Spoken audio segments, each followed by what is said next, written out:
मधुबन के बाबा, मधुबन के बाबा मुरली वाले, आपका क्या कहना, आपका क्या कहना। ओम शांति। आज 17 अप्रैल 2025 के साकार मधुर महावाक्य हैं। आज मीठे मीठे बाप दादा बोले, मीठे बच्चे, ये रूहानी हॉस्पिटल तुम्हें आधा कल्प के लिए एवर हेल्दी बनाने वाली है। यहाँ तुम देही अभिमानी होकर बैठो। बाबा कहते, मीठे बच्चे, ये रूहानी हॉस्पिटल तुम्हें आधा कल्प के लिए एवर हेल्दी बनाने वाली है।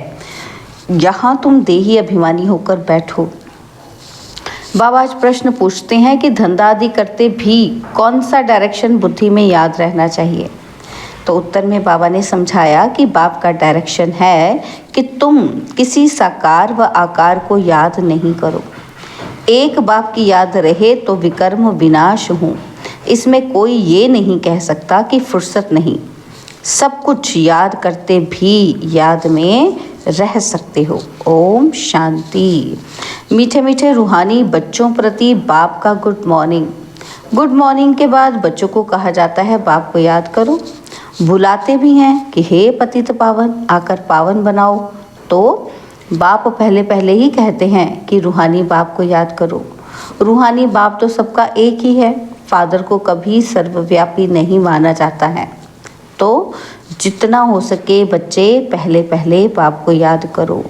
कोई भी साकारी व आकार को याद नहीं करो सिवाय एक बाप के। यह तो बिल्कुल सहज है ना। मनुष्य कहते हैं कि हम बिजी रहते हैं, फुर्सत नहीं, परंतु इसमें तो फुर्सत सदैव है।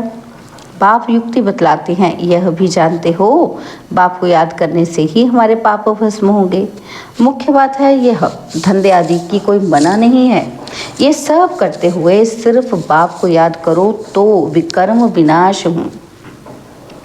यह तो समझते हैं कि हम पतित हैं। साधु संत ऋषि मुनि आदि सब साधना करते हैं। साधना की जाती है भगवान से मिलने की। जब तक उनका परिचय ना हो तब तक तो मिल ही नहीं सकते। तुम जानते हो बाप का परिचय दुनिया में कोई को भी नहीं है। देह का परिचय तो सबको है।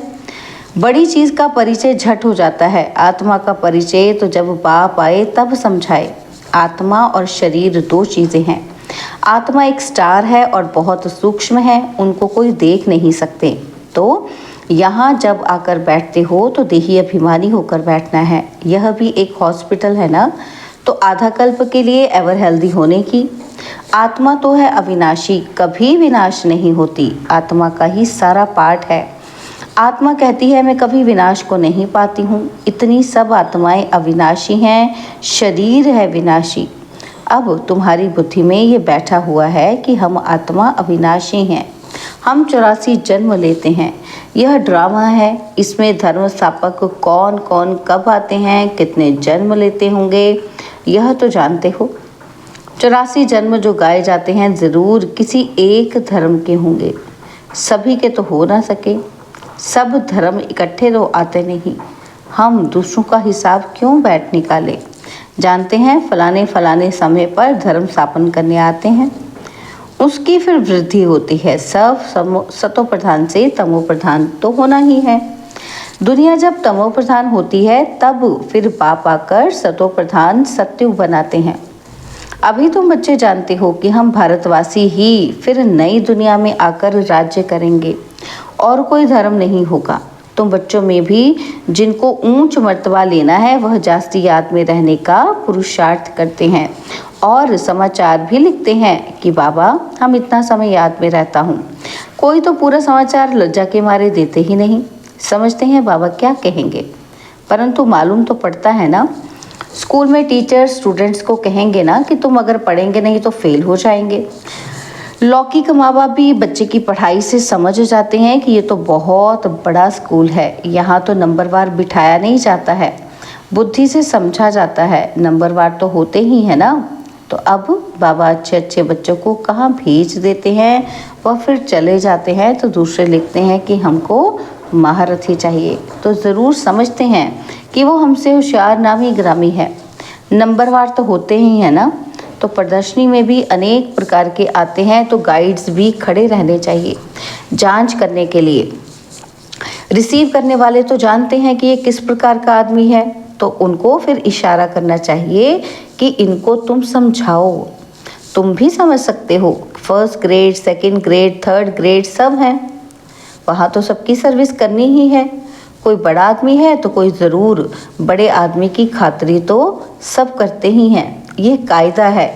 बाप अथवा टीचर बच्चों की क्लास में महिमा करते हैं, यह भी सबसे बड़ी खातिरी है। नाम निकालने वाले बच्चों की महिमा अथवा खातिरी की जाती है।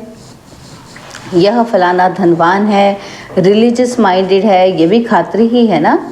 अब तुम ये जानते हो कि ऊंच ते ऊंच भगवान है, कहते भी हैं बरोबर ऊंच ते ऊंच है, परंतु फिर बोलो उनकी बायोग्राफी तो बताओ, तो कह देंगे सर्वव्यापी हैं, बस एकदम नीचे कर देते हैं।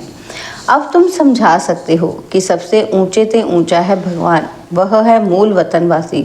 सूक्ष्म वतन में है देवताएं, यहाँ रहते हैं मनुष्य, तो ऊंच ते ऊंच भगवान वह निराकार ठहरा। अभी तुम जानते हो कि हम जो हीरे मिसल थे सो फिर कौड़ी मिसल बन पड़े हैं, फिर भगवान को अपने से भी जास्ती नीचे ले गए हैं, पहचानते ही नहीं हैं। तुम भारतवासियों को ही पहचान मिलती है और फिर पहचान कम हो जाती है। अभी तुम बाप की पहचान सबको देते जाते हो, ढेरों को बाप की पहचान मिलेगी। तुम्हारा मुख्य चित्र है ही ये त्रिमूर्ति गोला झाड़, इसमें कितनी रोशनी है, यह तो कोई भी कहेंगे कि ये लक्ष्मी नारायण सत्युग के मालिक थे। अच्छा, सत्युग के आगे क्या था, यह भी अभी तुम जानते हो। अभी है कलयुग का अंत और है भी प्रजा का प्रजा पर राज्य। अभी राजाई तो है नहीं, कितना फर्क है। सत्युग में आदि में राजाएं थे और अभी कलयुग में भी राजाएं हैं। भल कोई वह पावन नहीं है, परंतु कोई पैसा देकर भी टाइटल ले लेते हैं। महाराजा तो कोई है नहीं, टाइटल खरीद कर लेते हैं, जैसे पटियाला का महाराजा, जोधपुर बीकानेर का महाराजा, नाम तो लेते हैं ना। तो यह अविनाशी चला जाता है। पहले पवित्र महाराजाएं थे, अभी हैं अपवित्र। राजा महाराजा अक्षर चला आता है। इन लक्ष्मी नारायण के लिए कहेंगे कि ये सत्युग के मालिक थे। किसने राज्य लिया? अभी तुम जानते हो कि राजाई की स्थापना कैसे होती है। बाप कहते हैं मैं तुमको अभी पढ़ाता हूँ 21 जन्मों के लिए। वह तो पढ़कर इसी जन्म में ही बैरिस्टर आदि बनते हैं और तुम अभी पढ़कर भविष्य महाराजा महारानी बनते हो। ड्रामा प्लान अनुसार नई दुनिया की स्थापना हो रही है। अभी है पुरानी दुनिया।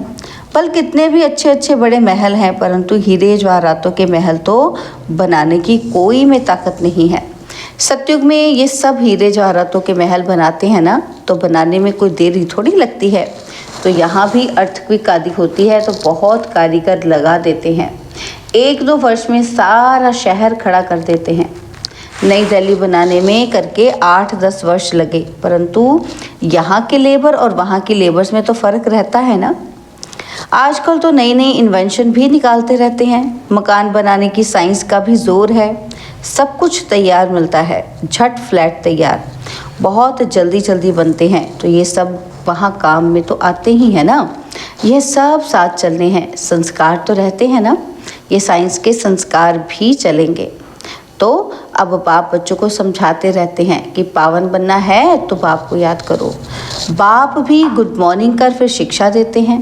बच्चे बाप की याद में बैठे हो, चलते फिरते बाप को याद करो, क्योंकि जन्म जन्मांतर का सिर पर बोझा है। सीढ़ी उतरते उतरते 84 जन्म लेते हैं, अभी फिर एक जन्म में चढ़ती कला होती है।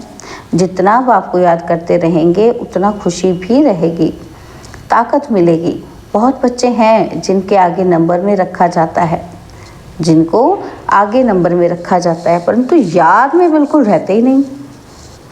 भल ज्ञान में तीखे हैं, परंतु याद की यात्रा है नहीं।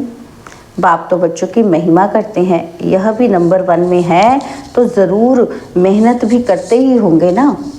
तुम हमेशा समझो कि शिव बाबा समझाते हैं तो बुद्धि योग वहाँ लगा रहेगा, यह भी सीखता तो होगा ना। फिर भी कहते हैं बाबा को याद करो। किसी को भी समझाने के लिए चित्र हैं, भगवान कहा ही जाता है निराकार को, वह आकर शरीर धारण करते हैं। एक भगवान के बच्चे सब आत्माएं भाई भाई हैं, अभी इस शरीर में विराजमान हैं, सभी अकाल मूर्त हैं। यह अकाल मूर्त आत्मा का तख्त है। अकाल तख्त और कोई खास चीज़ नहीं है, यह तख्त है अकाल मूर्त का। भ्रिकुटी के बीच में आत्मा विराजमान होती है, इसको कहा जाता है अकाल तख्त। अकाल तख्त अकाल मूर्त का, आत्माएं सब अकाल हैं। कितनी अति सूक्ष्म है।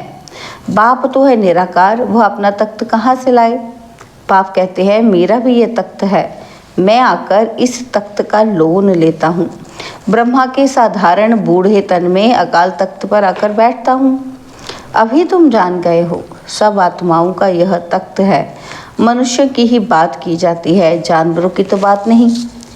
पहले जो मनुष्य जानवर से भी बदतर हो गए हैं वह तो सुधरें। कोई जानवर की बात पूछे तो बोलो पहले अपना तो सुधार करो। सत्युग में तो जानवर भी बड़े अच्छे फर्स्ट क्लास होंगे, किचड़ा आदि कुछ भी नहीं होगा।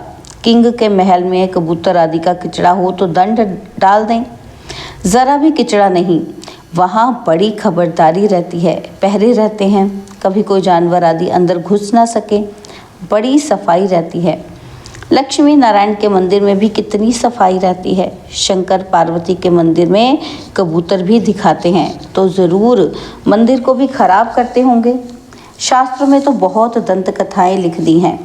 अभी बाप बच्चों को समझाते हैं, उनमें भी थोड़े हैं जो धारणा कर सकते हैं, बाकी तो कुछ नहीं समझते। बाप बच्चों को कितना प्यार से समझाते हैं कि बच्चे बहुत बहुत मीठे बनो, मुख से सदैव रत्न निकलते रहें।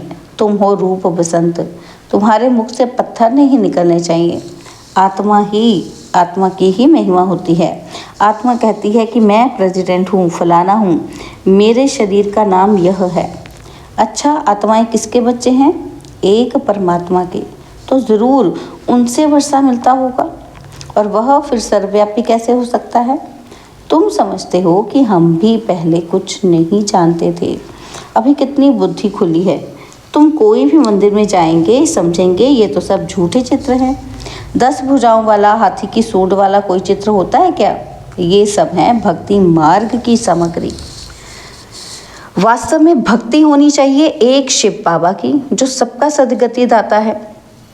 तुम्हारी बुद्धि में है कि ये लक्ष्मी नारायण भी 84 जन्म लेते हैं और फिर ऊंच से ऊंच बाप ही आकर सबको सदगति देते हैं, उनसे बड़ा कोई है नहीं। यह ज्ञान की बातें तुम्हारे में भी नंबरवार धारण कर सकते हैं। धारणा नहीं कर सकते तो बाकी क्या काम के रहे।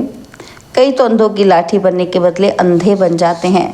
गऊ जो दूध नहीं देती है उसे पिंजरपुर में रखते हैं, तो यह भी ज्ञान का दूध नहीं दे सकते हैं। बहुत हैं जो कुछ पुरुषार्थ नहीं करते, समझते नहीं कि हम कुछ तो किसी का कल्याण करें, अपनी तकदीर का ख्याल ही नहीं रहता है। बस जो कुछ मिला सो अच्छा। तो बाप कहेंगे इनकी तकदीर में नहीं है, अपनी सदगति करने का पुरुषार्थ तो करना चाहिए। देही अभिमानी बनना है। बाप कितना ऊंच से ऊंच है और जाते देखो कैसे, और देखो बाबा कहते आते देखो कैसे पतित दुनिया पतित शरीर में है, उनको बुलाते ही पतित दुनिया में है। जब रावण बिल्कुल ही भ्रष्ट कर देते हैं तब बाप आकर श्रेष्ठ बनाते हैं। जो अच्छा पुरुषार्थ करते हैं वह राजा रानी बन जाते हैं, जो पुरुषार्थ नहीं करते वह गरीब बन जाते हैं। तकदीर में नहीं है तो तदबीर कर नहीं सकते। कोई को तो बहुत अच्छी तकदीर बना लेते हैं, हर एक अपने को देख सकते हैं कि हम क्या सर्विस करते हैं। अच्छा, मीठे मीठे सिखिलदे बच्चों प्रति माता पिता बाप दादा का याद प्यार और गुड मॉर्निंग। रूहानी बाप की रूहानी बच्चों को नमस्ते। हम रूहानी बच्चों की रूहानी बाप दादाजी को दिलवा जान सिकवा प्रेम से नमस्ते। ओम शांति। प्यारे बाबा, मीठे बाबा, मेरे बाबा, शुक्रिया बाबा, शुक्रिया बाबा, शुक्रिया। धारणा के लिए मुख्य सार है। पहला पॉइंट है रूप बसंत बन मुख से सदैव रत्न निकालने हैं। बहुत बहुत मीठा बनना है, कभी भी पत्थर नहीं निकालने, माना कटु वचन नहीं निकालने। और दूसरा है ज्ञान और योग में तीखा बन अपना और दूसरों का कल्याण करना है। अपनी ऊंच तकदीर बनाने का पुरुषार्थ करना है, अंधों की लाठी बनना है। बाबा ने आज वरदान दिया कि त्रिस्मृति स्वरूप का तिलक धारण करने वाले संपूर्ण विजयी भव। त्रिस्मृति स्वरूप का, त्रिस्मृति माना त्रिमूर्ति स्वरूप का तिलक धारण करने वाले संपूर्ण विजयी भव। स्व की स्मृति, बाप की स्मृति और ड्रामा के नॉलेज की स्मृति, इन तीन स्मृतियों में सारे ज्ञान का विस्तार समाया हुआ है। कौन सी त्रिस्मृति स्वरूप बोला बाबा ने? स्वयं की स्मृति, स्वयं कौन? मैं आत्मा। बाप की स्मृति, बाप कौन? परमात्मा। ड्रामा की नॉलेज, नथिंग न्यू। तो बाबा कहते हैं इन तीन स्मृतियों से सारे ज्ञान का विस्तार समाया हुआ है। नॉलेज, वृक्ष की ये तीन स्मृतियां हैं। जैसे वृक्ष का पहले बीज होता है, उस बीज द्वारा 2 पत्ते निकलते हैं, फिर वृक्ष का विस्तार होता है। ऐसे मुख्य है बीज, बाप की स्मृति, फिर 2 पत्ते अर्थात आत्मा और ड्रामा की सारी नॉलेज। इन 3 स्मृतियों को धारण करने वाले स्मृति भव व संपूर्ण विजयी भव के वरदानी बन जाते हैं। स्लोगन: प्राप्तियों को सदा सामने रखो तो कमजोरियां सहज समाप्त हो जाएंगी। बाबा के व्यक्त इशारे: कंबाइंड रूप की स्मृति से सदा विजयी बनो।